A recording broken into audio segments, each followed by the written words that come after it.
Are you still losing games of Bed Wars even though you're following all the advice in my solo and doubles Bed Wars guide, which is linked in the top right of the screen, and you should totally watch it after you've watched this video, of course. Actually, no, you might want to watch it before, I don't know.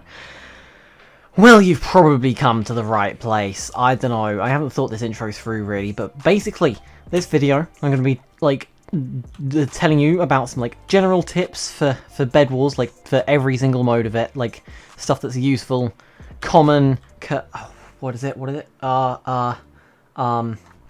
not continuous. I can't remember what I said in I can't remember, whatever, it doesn't matter. Yeah, here's the video.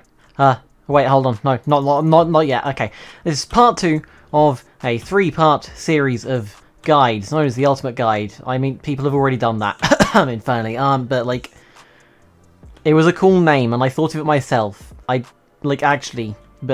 yeah, this is part 2. Part 3's coming at some point in the near future. Yeah.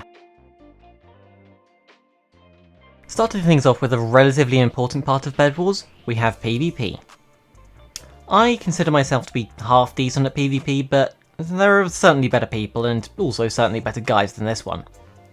So the 3 main strats for PvP that you'll probably have in Bed Wars are W-tapping, block hitting, and strafing.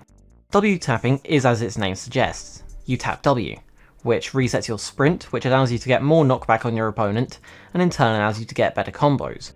Block hitting allows you to deal damage and reduce incoming damage at the same time, which is very useful. Block hitting can also be used in a similar way to W tapping, as blocking resets your sprint, therefore you could either time your blocks so that you essentially W tap, or you can spam both left and right click at the same time. Finally, we have strafing, which involves moving left and right and around your opponent so that it's harder for your opponent to hit you. Next, we have bridging, which is probably the most important aspect of Bed Wars. The most common fast bridging method is speed bridging or ninja bridging, which involves crouching, uncrouching, crouching, uncrouching, and so on, so that you're faster than just crouching, but it's still decently simple to do. You can either time your clicks or hold right click, but timing clicks is faster. If you do time, then you want a constant rhythm, basically alternating between crouching and clicking. Whenever you're bridging, regardless of your bridging method, you should go up every few blocks, because it makes it harder for enemies to reach you and your bridge, and it also gives you the high ground, which is very important. If you want fast games, you'll need to be constantly attacking, and the most important part of attacking is getting the bed. You can use either tools or TNT to break the bed, or if they've only got a wood and wool bed defense, you could use a fireball. If you're playing a teams mode, assign one of you to break the bed and have the others distract. The distractions should keep the enemy players off the breaker. The breaker could also block in if necessary, which means to place blocks around themselves to keep them safe. Once you've got the bed, pick off your enemies one by one if you can't kill all of them.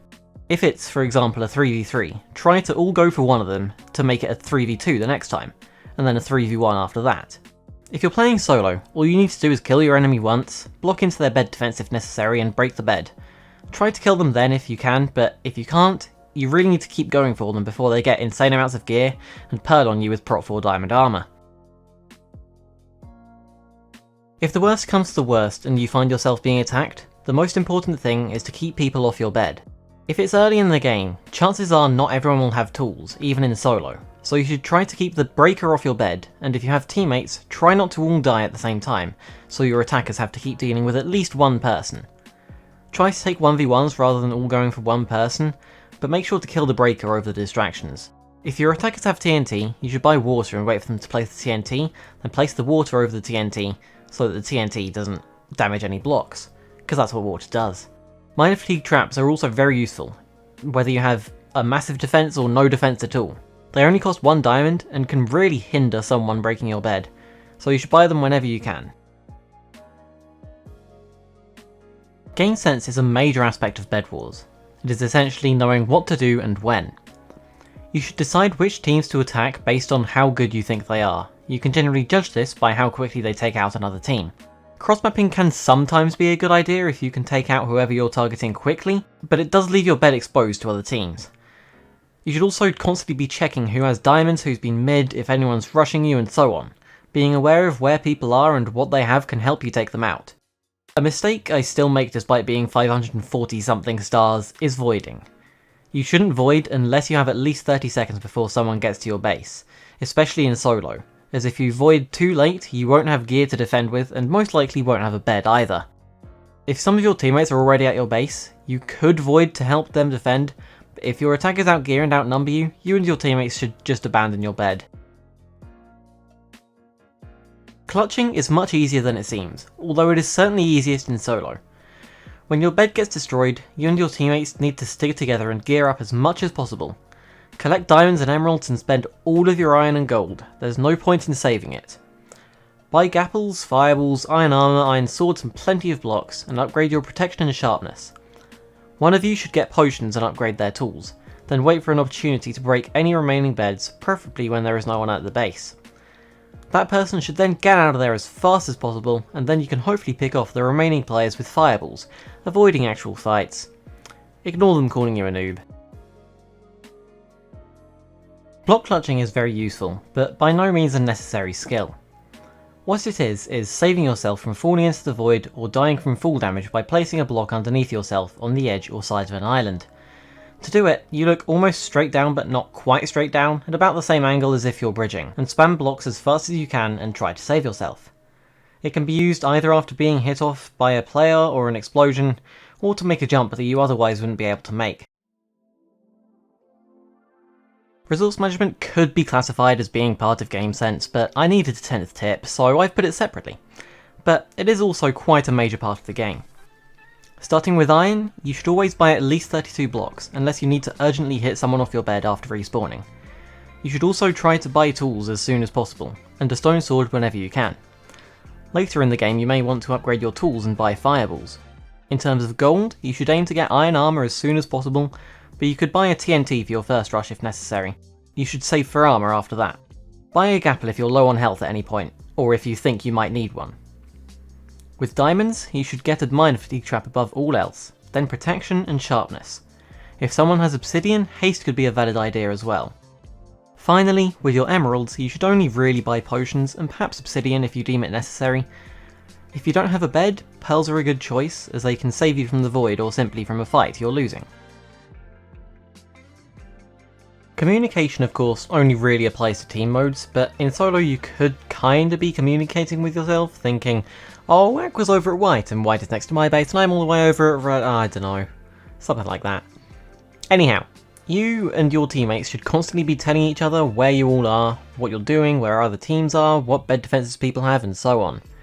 You basically want to narrate everything you see, so you know what to do, or who could be coming for you, or whatever else. If you lose your bed and you end up as a spectator, don't think, I'm dead, might as well go watch some Obsidian 360 videos. You can still help your teammates. Tell them where their enemies are, what they're doing, and if any of them are going for your teammates. Especially keep an eye on anyone collecting emeralds, as they may then invis or pearl on your team. Last, but by no means least, we have practice. Practicing is the most important part of Bed Wars. You're not going to suddenly be an absolute god just by watching some guys, you need to put what you learn into action and perfect your skills. I have 4 years of Bed Wars experience and I'm still by no means the best player in the entire game. As they say in Spain, practice makes perfect. The best way to practice is simply by playing the game, but if you either really care about your stats or want to practice a specific skill, there are several places to go. There are multiple Bed Wars practice servers, including bedwarspractice.club, bwhub.net and mcplayhd.net. Bed Wars Practice has several single-player and multiplayer technique practices, including block and pearl clutching, bridging, parkour and Bed Wars 1v1s. Bed Wars Hub is more focused on Bed Wars style 1v1s, with their main mode being top bridge fight. mcplayhd is essentially just for bridging practice, although there are some incredibly competitive PvP modes on there. If you want to practice on Hypixel though, Bridge is very good for practicing block clutching and bridge fighting, and Skywars is quite good for practicing PvP, due to it being focused around islands and void and bridges and stuff. Sumo is also quite good for practicing dealing knockback. Okay, well I think that's just about everything to be honest. I mean, if I did forget something then please do leave a comment down below in the comment section, because like where else would you put it? That's a valid question to be honest, I don't know. But if you did enjoy, please do leave a like, because this video took a lot of time and effort and a lot of procrastination as well to make, because I don't know. It's not like I didn't enjoy making it or anything, it's just like I just couldn't be bothered, you know? I don't know. But yeah, please do leave a like, subscribe, because like I think like only 30% of my audience is subscribed or something, so like, you know, it means a lot and stuff if you do actually subscribe, because like, cause subscribers make me look cool, okay? that's the only reason. I'm joking. I mean, you don't have to, but like, it's cool if you do. Whatever, yeah, thanks for watching, bye.